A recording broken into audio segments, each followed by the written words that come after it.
Здравейте, аз съм Владо Николов и днес сме се събрали с моите приятели Давид Давидов и Атанас Гаров в най-новия магазин на Дан Джон в Мол Пловдив и за да си говорим как бяхме облечени на нашите абитуренски в далечната 1994 година. 1994 година. Това беше интересен момент за избор на костюм за абитуриентска вечер.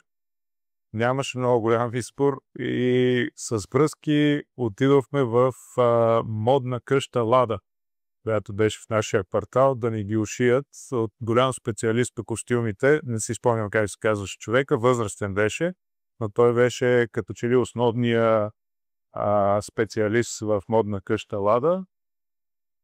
Успя да ме вмъкне между другите конфекции и да ми взима мерки 3-4-5 пъти и накрая с един тъмно син към черно, много елегантен костюм, дворедов и лилава папионка бях облечен и готов за абитуриентската вечер.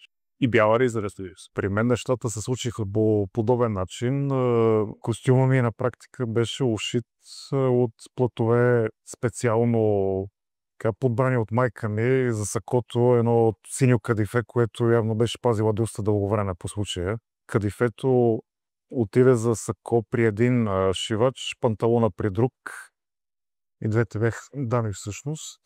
Това, което така ме забавлява като спомен от този процес, бях болезнено слаб през това време и когато шивачката ми взе мярка за ханша на панталона, прихна да се смее, ама не беше виждала мъж с толкова клющав задник. Леко се смутих, но пък към днешната повод за така забавление и някакъв приятен спомен от случилото се, но мисля, че в крайна сметка се получи добре. Направи го достатъчно широк, че да не изглеждам толкова слаб и снимките надявам се да го докажат това нещо.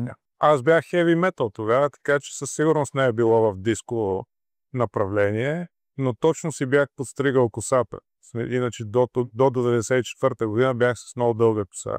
За абитуриентския, като че ли бях решил да си смена прическата. Аз със сигурност не е било диско стил, но не е било и хеви метал стил. Тогава се освобождаваше от казарма. Но можеше да отложиш ако влезе ли в университет. Точно така. На своя бал все още съм с дълга коса, по-късно я махнах. Аз съм водещия по принцип и аз задавам въпросите, но аз на бал не ходих. Имахме възможност да вземем с моите съученици 2 години за една, тъй като бяхме на индивидуален план в спортно училище и някъде средата на март решихме, че ще се напънем с ученето, да завършим 2 години за една и след като успяхме едвам, практически не остана време за подготовка, за бал или за нещо подобно. Така че при мен това е, на бал не съм ходил. Аз нямах стил на обличане и все още нямам. Всичките дрехи ги купува съпругата ми Майя, освен спортните, които ми ги дават от клуба. Така че това е моят стил на обличане. Въпреки дългите години назад, това е определено една специална вечер. И е хубаво човек да се подготви за тая вечер подобаващо, защото ще си я спомня. Да, много тенденции има, не е чак толкова важна, по-добре те пари да ги дадем за друго нещо. Само, че аз мятам, че спомена си заслужава и е хубаво човек да се подготви, да се облече така, както първо по различен начин и по-официално, за да покаже уважение към този празник и към своите съученици и учители, но също така и да изрази своя стил. Този етап от живота на един млад човек трябва да си живее по възможно най-забомнящия се начин. Бих пожелал на всеки от младите хора, на които предстои, наистина да оценят етапа, до който са стигнали, да му се насладят, защото пред тях след това започват по-сериозни отговорности и всеки един хубав момент трябва да бъде изживян качествено. Аз лично не съм привърженик на това да нося големи лога на каквато и да било марка. Това за мен е до някъде липса на уважение, себеуважение, до някъде компенсиране на някакви твои недостатъци. Това не е в моя стил да да предпочитам дрехи, които са с силно изразени марки, които всеки трябва да види. Обичам да се обличам така, както на мене ми е удобно и ми харесва, но не задължително да ходя като рекламна лице на която и да била марка. Да, аз мисля, че в зависимост от така статута, който човек си е извоювал, етапа от живота, в който е достигнал, има моменти, в които трябва да подхожда отговорно към начина, по който се облича. Нерядко това е свързано и с носене на маркови дрехи, защото дали ни харесва или не, там е вложен някакъв труд, който помага човек наистина да изглежда добре.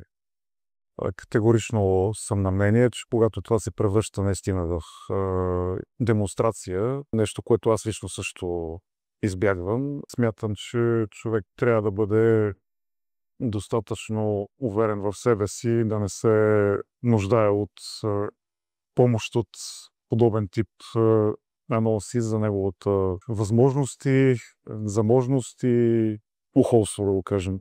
Дълъг период от така, живота и кариерата ми по задължение се налагаше да нося костюми.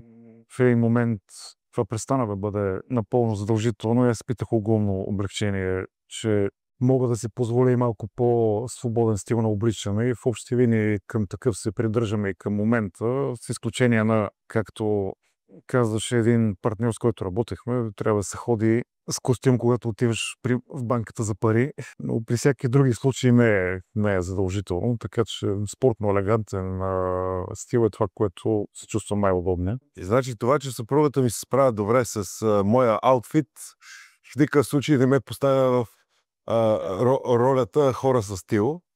Ако трябва да кажа нещо, предполагам, че е спортно елегантно, макар че не се чувства много елегантен, така че по-скоро спортен. Аз смятам, че е добре човек да бъде облечен подходящо за мястото и събитието, на което е. Както и колегата, и аз основно съм облечен в комфортен, спортно-елегантен стил, защото така ми е удобно и защото в большинството от времето ми това е окей, това е подходящо. Обаче сега, пробвайки това сако, то е изключително комфортно и приятно и като материя и се замислям, че това може да е добро допълнение към стила спортно-елегантно, защото е наистина много мекичко и приятно. Аз поне не се сещам да съм бил в издънка или поне да не съм го разбрал. Да хода си така, както ми харесва, може да съм бил в издънка. Сандали с чорап. Първен абсурд. Това прекарах доста време в щатите и това беше стил, който избягва постоянно. Нямам спомен за нещо конкретно. Даже много е вероятно да имаме, предвид на това какви паркетни лъвове сме, но най-вероятно не сме разбрали, защото мазно петно, което трябва да се крие с вратовръзка. Това най-вероятно имало доста често такива.